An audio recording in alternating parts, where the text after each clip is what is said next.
Thank you for taking the time for doing this today. Sure, Uh, man. I absolutely loved Breaking Bad. I was a day one, my wife and I, speaking to my wife again, day one watchers, and we saw it, like, oh, that was amazing. Who else watched it? And like no one was watching it early on. And we kept telling people and telling people. And then about a year later, maybe 2 years later, suddenly everyone's telling me, have you watched Breaking Bad? You watched that show yet? And I'm like, I mean, Yeah. don't I get a trophy? But it was absolutely fantastic. It was a great show. I attribute that mostly to the writing, but also to people like you, really, seriously. Uh, Journalists and reporters who had a place to be able to herald the horns and say, you should watch this show. It's really kind of unique. We knew we were making a good show, but that can never translate into a successful show. You can't predict anything like that. So that's why there's a lot of good shows that have gone by the wayside because they just weren't able to find the audience, and we were lucky. Especially now with with all the streamers and all the different ways you can be watching. You don't have the same appointment television, so there's so many shows that I talk to people. I'm like, are we going to see you next season? Because it's just unfortunate that there's just not that audience yet. I was going to say, not only is the appointment television lost because it's on everyone else's time. So you can record it, of course, and you watch it when you want to watch it. Can you imagine telling younger generations now, there was a time when if you wanted to watch a show, you had to be actually home at that hour and watch it straight through. There was no stopping, no pausing, no recording, no see it later. It's like, I think they would be amazed. What a hardship. The thing is, I think they would enjoy it though, because when it ended, they just don't know it. But when it ends and you see that moment, there's that moment that your jaw drops. They would be on their phones, they would be texting their friends, they would be doing TikTok dances, I guess, whatever they do to celebrate those moments. I don't think they have that, because even my daughter watches different series and she's like, oh, they finished it. It came out yesterday. They're done with it. And I'm like, wow, yeah, something missing there. I think so. And I think in the long run, it's not as beneficial. Yes, it gives the viewer more control over when they want to, and where they want to view their product. But there's also the delayed gratification. When we delay personal gratification, often it's a greater reward later. And for those of us who create this, for example, like Showtimes with Your Honor, coming out once a week, it did develop, as I talk to people, an excitement of, oh God, I can't wait to see what happens next. I want to see what tell me. No, don't tell me. Yeah, tell me. No, it's like, and the excitement that was generated out of that is something that is largely lost now because of streaming. Especially with shows like Your Honor, which are complex. These are complex characters in very unique situations that we can't. This isn't a sitcom where in a half hour everything's solved.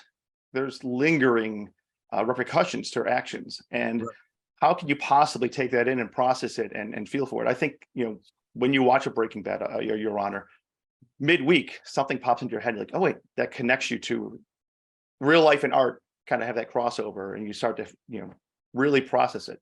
So I do enjoy binging sometimes, but I think, especially as the artist on the other side of the camera, other side of the screen, I think I'm sure they would appreciate people not just chowing down on their programming and get to really digest it and absorb it the way that they had meant, especially with a show like Breaking Bad, where there's so much. Vince Gilligan is just a genius, and the amount of layers that you see as you work your way from season 1 to season 6, all the way into Better Call Saul, and how the connecting points that you could never imagine. It's just incredible. And if you just consuming that in half, in a day or two, I just don't think you can get the same amount of appreciation for it. say that. Yeah, I agree. And he was so good at it. And what was the trick to that is it cannot come out of left field. A turn, a surprise cannot be, well, we didn't see anything like that. It's got to be layered in. So if you think back, you go, oh no, this was definitely possible. I just didn't see it. Wow. That's when it really hits you. Yeah. Yeah. And people discover these things years later, you go to the forums and people like, wait a minute, did you see the postage stamp? That meant something. How do we not see that? Yeah. And that's, I think that's the difference between the shows that try to go out there and shock you and the shows that are shocking because of their true nature and what's actually being delivered to you. Yeah. So going back, I'm just curious, where was your start? What drew you to acting? Going way to the beginning. Parents were actors. Okay. Not successful ones, but that is the actor life, because the figures that come out of Screen Actors Guild AFTRA are 2% of the entire membership make a living as an actor. And there's about 165,000 members of the Screen Actors Guild. 2% make a living. Like less than 0.5% make a good living. So the odds are just infinitesimal that you're not going to succeed. So it wasn't something that was, and it certainly happened to my father. My mother stopped being an actress for the most part when she thought, oh, I need to get married and raise children now. And that's what you did back in the 50s. I am now a housewife. And she always regretted that. Like it wasn't possible to do both. Now, of course, we realize 2-income families are the norm. If one person in the family doesn't earn a living, it's like, wow, really? Wow, that's amazing. And my father really had a struggling time. He, like a lot of actors, wanted to be a star, wanted to be something really, really special. And when that eluded him, it really destroyed not only himself, it destroyed the family nucleus. And, we broke apart, and it was really devastating.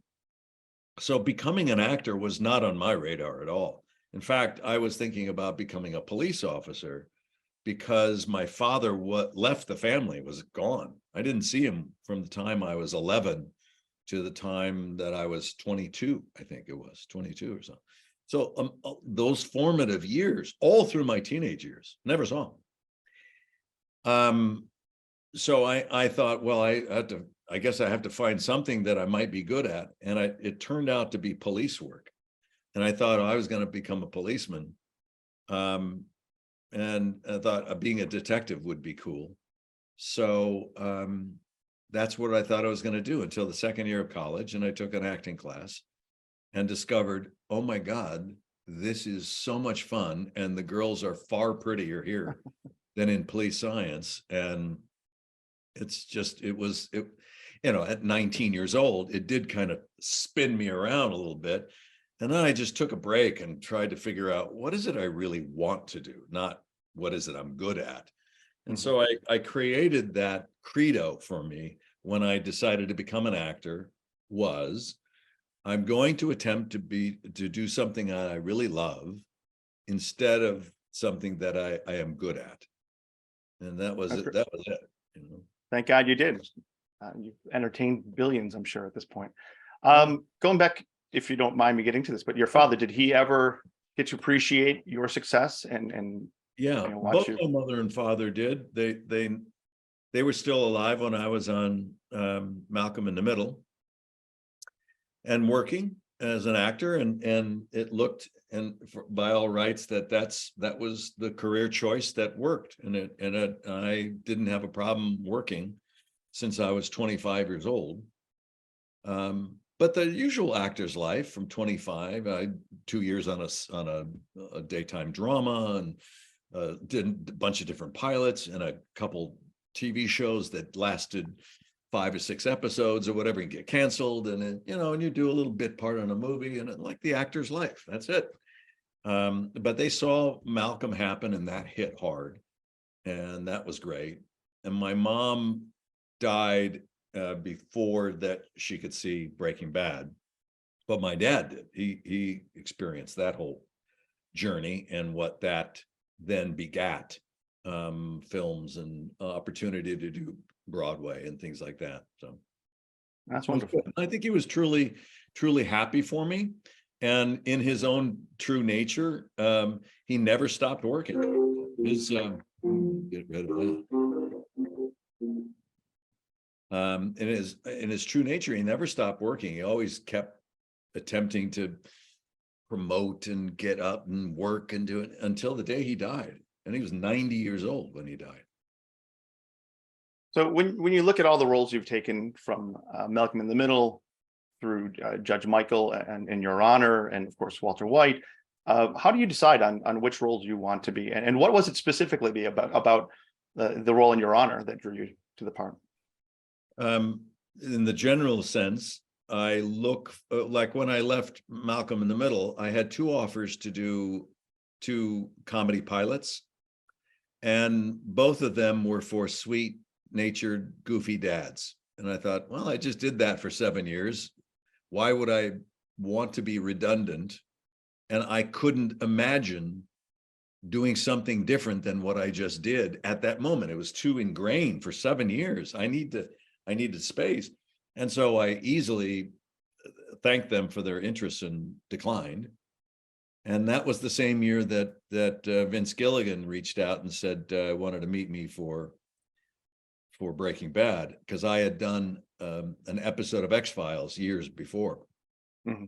He remembered me from that. So, but when Breaking Bad was ending, I realized, okay, so 7 years of Malcolm, and then with very little space in between, 6 years of Breaking Bad. I need to stop doing television for a while. So I gave myself a 3-year hiatus. It was arbitrary. I didn't know why I said 3 years, but it just felt like a long enough time to stay away from the audiences, so that the characters can diminish in their minds and maybe accept me more in doing something else. But it was also for me to realize I needed to step away. I needed to not do something on a regular basis on television. So I did. I stayed away. I went and did theater and did some movies. And it was at least 3 years before I showed up on television again. And then more specifically, Your Honor came to me, Peter Moffat, the creator of it, came to me and pitched this idea. And he always had it for 2 years. He said, first year, a man loses his soul, his principles. And the second year is about redemption. And I thought, well, I kind of like the idea of the first year, going after the model of Big Little Lies, which I thought in their great attempt, I didn't think that the second year of Great Little Lies was up to the level of the first year. And because it wasn't, I'm everything I read, it wasn't intended to be, extended. And so, but I like that idea of one season, tell a beginning, middle, and end, and then you're done, walk away. And I thought, I'd like to do that. And the premise of Your Honor was very enticing as a parent. And as a parent yourself, I think you'd realize it's like, what would you do to save the life of your child? Anything. And then I thought, and I ask people this, when they ask me, what's Your Honor about? I ask them that question, anything. I ask them the second question. It's not until the third question that gets them. But the second question is, would you knowingly become a criminal if you honestly believe by doing so, you would save the life of your child? And the answer is, yes, I would. Okay. What would you continue if an innocent person or people were hurt or killed because of your decision to save the, and then all of a sudden it's like, oh my God. And I say that's what happened to Michael Desiato. Mhm. He makes this impulsive, immediate decision, not having the luxury of time to contemplate the ramifications of it. And it begins a downward spiral for him, all in the best interest, all in good intentions and loving intentions. But he has to tell another lie to cover the first one, and then another one. And then pretty soon he's a liar and he's a manipulator. And even though it may hurt him, he still thinks, I've got to see this through to save my son's life. And it ultimately didn't, which I thought was a very fitting, very appropriate ending to season 1. Tragic, but appropriate. And then then the idea of launching into, well, what do you think? And I said, if it's real, if we're really dealing with this, and I thought, as a parent, God forbid, if that happened to me, that I lost a child, I would be forever changed. My daily life, my life, my relationships, everything would be colored according to what I'm going through. So I said to Showtime, because they wanted to do it, let's do a second season.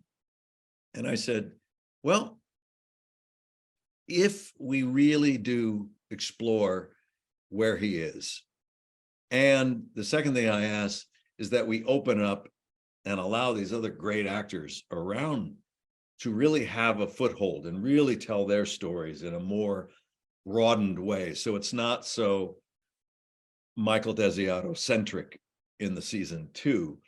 And they like that. And they said, what do you have in mind for Michael? I said, well, he's in despair. He's in the worst grief. I don't think he wants to live. I think if the first season is more King Lear, this is more Hamlet, where he's contemplating suicide or even approaching or wanting it. And I thought, oh, and they were like, oh, when does he get his mojo back and go after Jimmy Baxter? And I said, he doesn't. I said, no, this is not something where we find him trying to make amends by helping other inmates with their legal problems. He wants to die. He wants his body to catch up to his mind and his soul and his spirit. He's dead inside. He's lost everything. There's no point. He's lost his integrity. And not to mention, of course, his son, and a year before his wife, and he's lost his place in society. And he has to face that he brought it on himself. He's a fucking liar. And he committed crimes and he manipulated people, and people got hurt and were killed around him that was largely due to his manipulations. So it's like, oh my God, he doesn't deserve to breathe. So I said, I just want to sit in that. And they were a little worried, but they trusted the thoughts of that by spreading out and having other characters carry a lot of the weight of the show, that we can do it. And I said, to me, it's as if we meet Michael and he's on the ledge, ready to go. And by the end of episode 10, he steps back inside the room. Nothing is spoken, nothing is done. So I always knew that he would go back to prison. That was the end point that I knew I wanted to get to in the journey. But along the way, he found incremental reasons why he shouldn't die. What is going to become of his life from the point we leave him? He doesn't know, we don't know. And I like that ambiguity of life. It's real, it feels honest and authentic. Mm-hmm. That's great. And then I was going to say, going back to what we were saying before, the emotional depth and the psychological aspects of it pretty much demand you to take some time to process this. You can't go through that, in 2 days and be like, okay, I get it. This guy's life has been destroyed.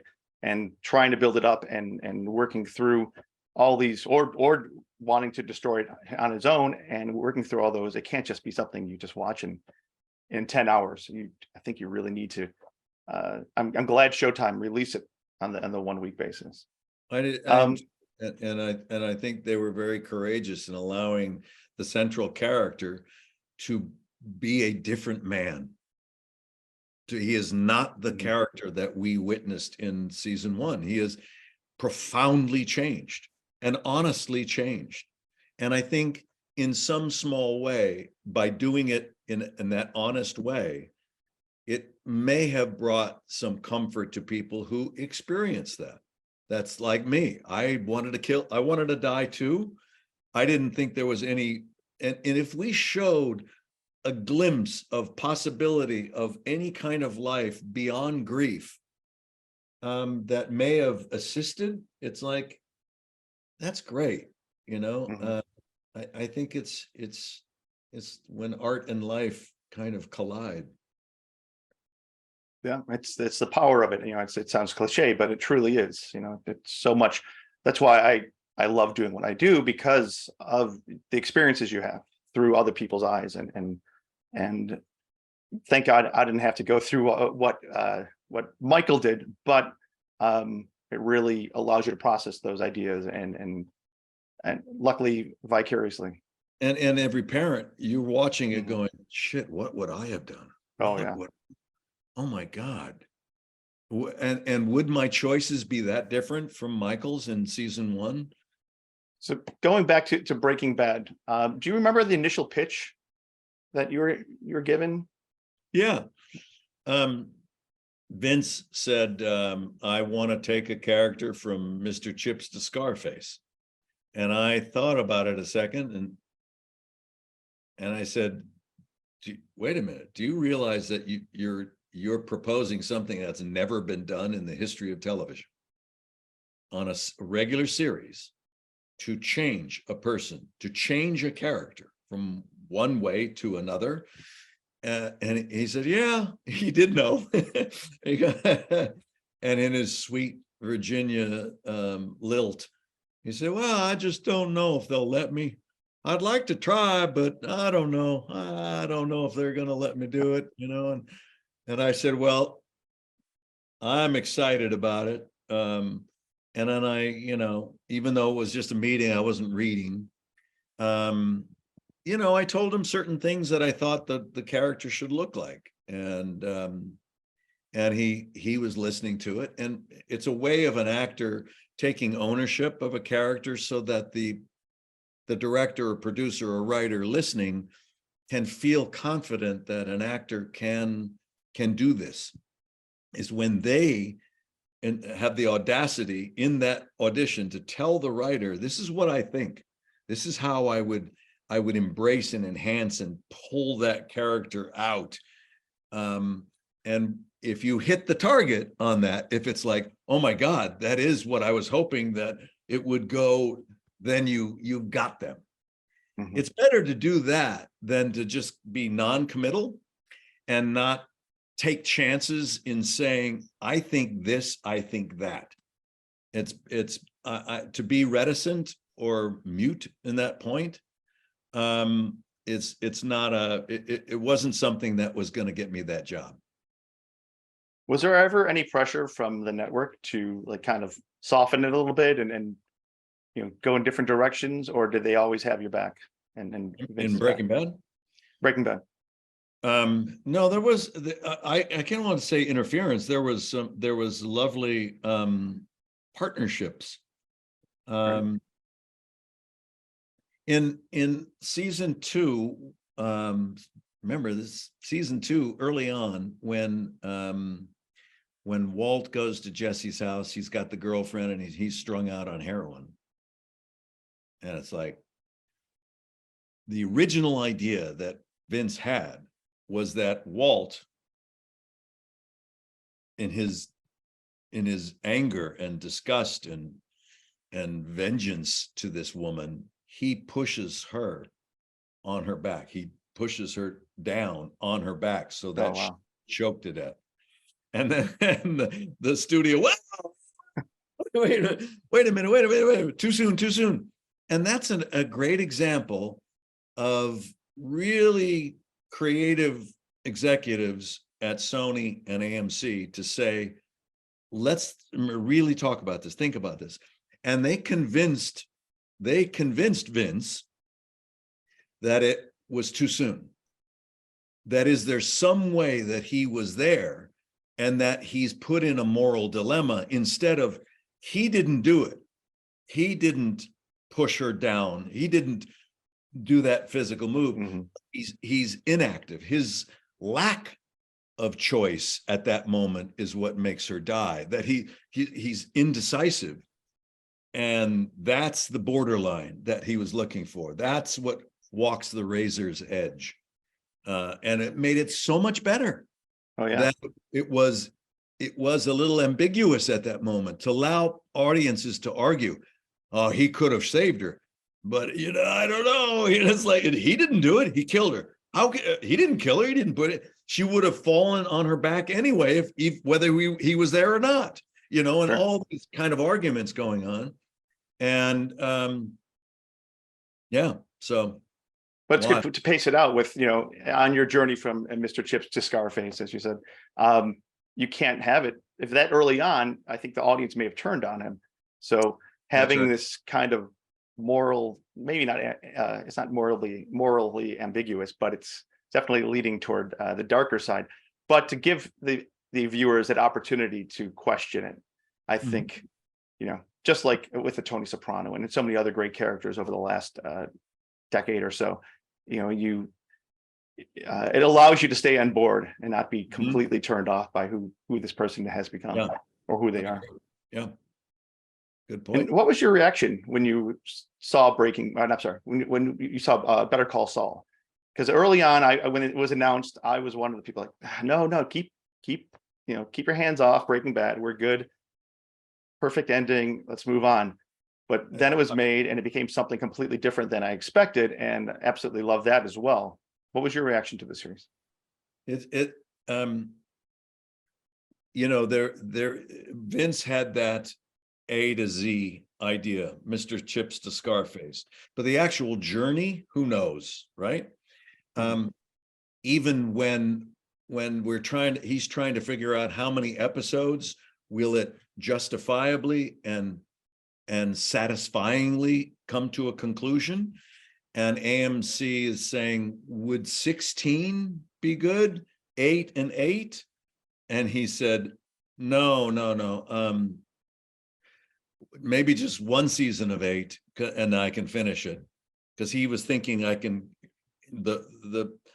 know, how it would roll out. He was trying to feel, and it's always arbitrary. He's like, I think 8 more would be right. And they said, we just budgeted, and it's a financial thing.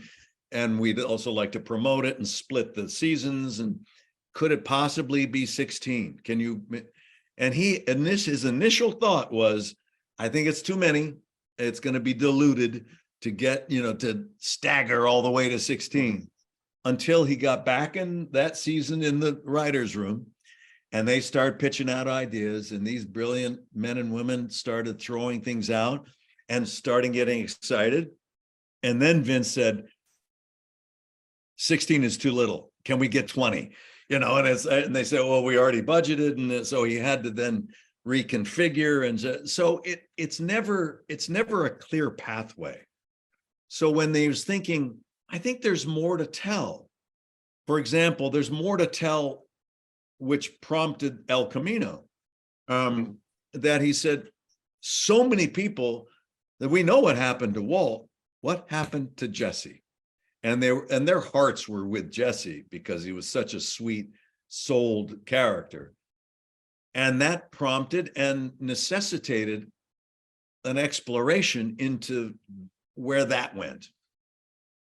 Better Call Saul was already in the works, and they just felt, why don't we do a prequel? They were so enamored and captured by Bob Odenkirk's performance, and rightfully so, that it's like this, how does someone become that guy? How does someone become Saul Goodman? And I thought right when I first heard, before Vince told me, he says, well, first of all, he's not even Saul Goodman. I said, what? That's just a name he picked out, member of the tribe. And it's like, oh, it's good. He said, that's how much of an operator he is, and that Saul Goodman was around during Breaking Bad times. We were saying, Saul Goodman. So it's like, so you just have to have a sense if there's enough to write a story on. You just have to have that sense. Where's the hook? Where is the foundation of the story? How do I build on that? Who are the other characters around Saul Goodman, Jimmy McGill? I mean, where does that go? So you just have to allow the writer's room to pitch out ideas and come to some opinions. Did it take any convincing to have you come back and be part of the series?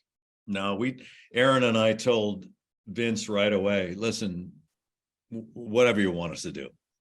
You don't even have to pitch us to what you want us to do. Just let us know and we'll be there. And for the longest time, we weren't. And I guess he knew that, well, I don't want to just use that. He was sprinkling in other characters from Breaking Bad along the way, but never Walt and Jesse. And he finally figured out a way that he can do it. And it was great. It was great to be able to go back to Albuquerque and see all those people again. Although Aaron and I were sequestered, we went to a 2-story Airbnb. I had the bottom floor, he had the top floor, and we weren't allowed to leave for 4 days. That's where we lived and stayed. There was a block wall, just 3 feet of pathway circumnavigating the entire place, and I would just do circles. That was my walk. I would just do circles and walk and then maybe do some push-ups. It almost felt like, wow, this is the most comfortable prison that I could imagine. But we weren't allowed to leave. If we wanted to order food, we would call the production company. They would order it and bring it over. It was great that they kept it under wraps so long. Yeah, as long as they did. It was fun that they did. Yeah. So when Walter and Jimmy at the time, I guess, or no, Saul, I guess he was his name at the time, we're in that flashback. There's signs of regret on Walter, and Saul kind of holds back. I think his is about twisting his leg. That's his biggest regret. But you see this moment where Walter reveals he does still have a conscience.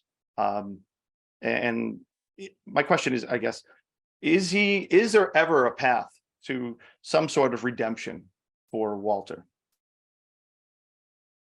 Well, I think in the general sense, there better be a path to redemption for open to anyone. Some people want it and see it. Some people don't want it and will never see it. Some people want it but don't see it. There's a whole bunch of combinations. Some people don't deserve it but want it. It's like, wow. It depends on how egregious in nature the assault was on society or another person or whatever the case may be. But I that's one of the reasons why Your Honor was appealing to me to the second season, not only dealing in grief, but there was forgiveness that was necessary. Not only the power of forgiveness in the ask, but also in the granting of forgiveness is a powerful act. And I don't know why. Well, I do know why.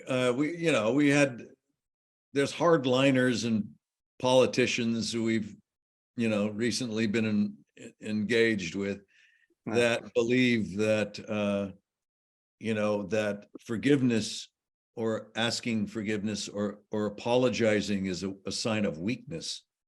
And that's the ignorant. That's just absolutely know for a fact it is actually an unbelievable acceptance of humanity and a quality that is admirable in a human being. Who can stay married if you don't ever say I'm sorry? Because you know, you got to recognize it and go, oh man, I messed up. Yeah. Okay. Yeah. And I'm sorry. I didn't mean to say that, or I didn't mean to do that without talking to you first. Or, I mean, it's our lives are constantly that. And we have to have that flow of that. You do well, you make a mistake. You do well, you make a mistake. And that's like just accepting it and not caving in by the mistakes you made, but just recognizing them and seeking, course correction. Yeah, I know which politicians you're probably speaking about, and that doubling down of you make a mistake and then you top it with a lie or a cover up. And I'm like, no, like, how are you raised? Like, I just don't understand it. So, Yeah. And then and to have people follow along and support that is like the biggest head scratcher. It is to me too. I really don't understand it. But we're in a very divisive place. Oh yeah. And it's really a shame. I mean, here you have with the another mass shooting, with an AR-15 in Kentucky. You can get a gun without you can have a gun without a permit, without training, without license. It's like, well, you can't even drive a car without a license. You're actually just saying, here, take a gun. There's no background checks, none in Kentucky. It's like, what are we fucking doing here? This is insane. And the excuses that they put out there to try to justify what happened or to shift the blame. I'm like, a 2-year-old can see the flaw in those, but yet people want to follow, so they do. It's pretty sickening and scary. It is scary too, because it's so random. You're in a bank. Your wife could have been in the bank. It's like, it's so sad. It is. So I'm just realizing what time it is. I'll wrap up. I got a couple more though. Fans have wanted Walter White to be alive. They've been, there's people say, no, they never showed him dead. There's no proof. No one took his pulse. And I'm like, is there a chance, or is there a case that you would ever return to the role if Vince had something, or are you ready to call the day and move on from Walter White? I never underestimate Vince Gilligan. I thought when we were saying, like, April 3rd, just a little while ago, 10 years earlier, was our last production day on Breaking Bad, 10 years ago. And I thought when I was saying my tearful goodbyes to everybody that was it. And then El Camino came up. Oh, I guess I'm going to be Walter White again. And then Better Call Saul came up. Oh, I guess I'm going to be one. And then Popcorners commercial comes up. You guys want to play together? Sure. And it was like, it's just fun. And so now I'd be a fool to say, yeah, we're done. So I'll just leave it at nothing's on the horizon. And I know that Vince would not want to do something he doesn't need a paycheck, and neither do I. And so let's honor that. But if there was something that he woke up from a dream and went, oh my God, and he pitched me on it, and I too had the oh my God reaction, then I'd look at you. If it's not often that you get an oh my God reaction when you read or hear a pitch.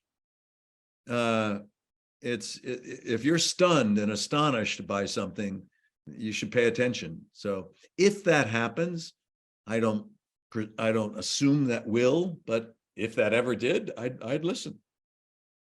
So to paraphrase Dumb and Dumber, so you're saying we have a chance is what all the Breaking Bad, Better Call Saul fans are thinking right now.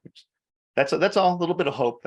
Hope goes a long way. No, but like you said earlier, Steve, is that it's okay. We opened it up several times. Maybe it's time to leave it closed and let it be. I mean, I think we left at the right time. You want them leaving wanting more, and as opposed to, my God, it's like I saw an ad for Grey's Anatomy, and I had that reaction. Is that show still on? Oh my God. I saw it. Yeah, I saw one yesterday. I'm like, who are those people? That's Grey's Anatomy. It could have been called Hospital Room. But I don't ever want to be on a show. Are you still doing that? It's like, okay. Yes, no offense, Grey's Anatomy people. No offense. Do your thing. So if Walter White and Saul Goodman battled off and faced off in a battle of wits, who do you think would come out on top? Yes. I have no idea. I don't know if I again, allowing the character to come to an end, a close, and it's like to open it back up is like, I don't know. I like to let things be. It's also the case I've been asked, well, honestly, what do you think is the better show? It's like, well, God, Americans, come on. Everybody wants to have a winner and a loser. That's like, and if I answered that question, it would be, Bryan Cranston doesn't think that Better Call Saul is as good. Sure. And it's like, let's see if we can stir something up here. And it's like, I don't think in those terms. And certainly when I'm doing it, it's too subjective to think outside that, I like to leave it that way. Yeah. I just, that came to mind. I was thinking Walter has less of the conscience to stop him from making maybe some of the bigger plays. But then again, Saul has proven himself to pretty much to go as low as he needs to as well. So, just one of those curiosities. But I think if in a general sense,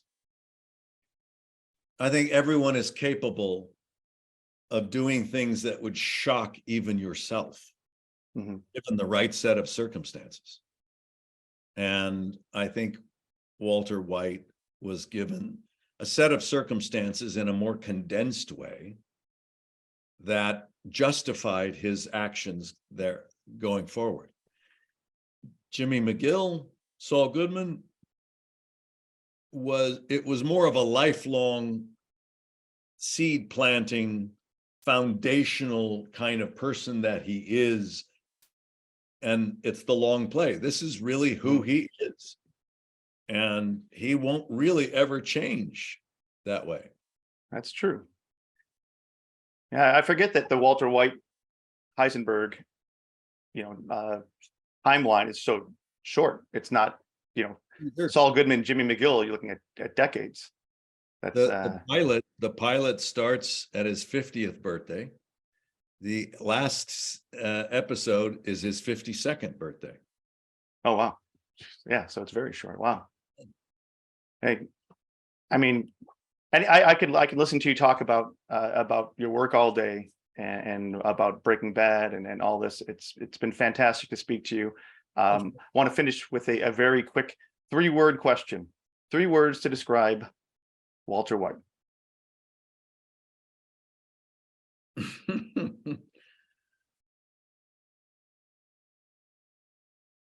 An extraordinary journey, an extraordinary man, an ordinary man, you could say too. I said maybe 6 words. Yeah, hey, it's all right. I've had people stretch. Ordinary man. Perfect. Well, thank you so much for your time. I really appreciate you speaking with me. I appreciate all of your work. I'm everything you do now. I go out and going back to the Malcolm in the Middle. That's when I saw saw the ads. I'm like, I have to watch this. You're great on that show, but how the hell is this guy in this series? And you always surprise, and that's wonderful. So thank you. I appreciate it. And go Dodgers, by the way. Yeah, thank you. All right, Steve. All right. Have a great day. You bet. Bye now.